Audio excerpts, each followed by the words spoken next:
നമുക്ക് Thiruvananthapuram L D സിയുടെ രണ്ടാമത്തെ ക്വസ്റ്റ്യൻ ഇട്ട് നോക്കാം. ക്വസ്റ്റ്യൻ ഇതായിരുന്നു, എ ജോലി 20 ദിവസം എടുത്ത് പൂർത്തിയാക്കുന്നു. എയും ബിയും കൂടി ഒരുമിച്ച് ആ ജോലി പൂർത്തീകരിക്കാൻ 12 ദിവസം എടുക്കുന്നു. എന്നാൽ ബി മാത്രമായി പ്രസ്തുത ജോലി പൂർത്തീകരിക്കാൻ എത്ര ദിവസം എടുക്കും? ഇതാണ് ചോദ്യം അല്ലേ. എ ഒരു ജോലി എത്ര ദിവസം കൊണ്ട് ചെയ്ത് തീർക്കുന്ന ക്വസ്റ്റ്യൻ പറയുന്നത് 20 ദിവസം കൊണ്ട്. കണ്ടോ, എ ജോലി തീർക്കാൻ 20 ദിവസം എടുക്കും. എയും ബിയും കൂടിയാണെങ്കിലോ 12 ദിവസം എടുക്കും. എയും ബിയും കൂടി 12 ദിവസം എടുക്കും. നമ്മുടെ ചോദ്യം എന്താണെന്ന് വെച്ച് കഴിഞ്ഞാൽ ബി മാത്രം ഈ ജോലി തീർക്കാൻ എടുക്കുന്ന ദിവസം ഉണ്ട്. അന്നേരം ബി മാത്രം മതി. അണ്ട ഈ എയും ബിയിൽ നിന്നും ബി അങ്ങ് ഇല്ലേ എ അങ്ങ് വേർതിരിപ്പിക്കുകയോ എ അങ്ങ് മാറ്റുമോ? എ മാറ്റുമ്പോൾ നമുക്കറിയാം മൈനസാണ് വരുന്നത്. എ അങ്ങ് മാറ്റിക്കളയോ.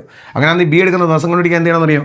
വേണ്ട 20 × 12 ഡിവൈഡ് ബൈ ഇവരുടെ വ്യത്യാസം എടുത്താൽ 20 - 12. ഓക്കെ ആണല്ലോ. വേണ്ട 20 × 12 ഡിവൈഡ് ബൈ 20 - 12. അങ്ങനെയാണെങ്കിൽ 20 × 12 ഡിവൈഡഡ് ബൈ എത്ര വരും? 8 വരും. നമുക്ക് 4 കൊണ്ട് ക്യാൻസൽ ചെയ്യാം. 4 കൊണ്ട് ക്യാൻസൽ ചെയ്യുകയാണെങ്കിൽ നമുക്കറിയാം ഇതെത്ര വരും? 5 വരും. ഇവിടെ എത്ര? 2 വരും അല്ലേ. 12 2 കൂടെ കിട്ടിയാൽ നമുക്കറിയാം 6 വരും.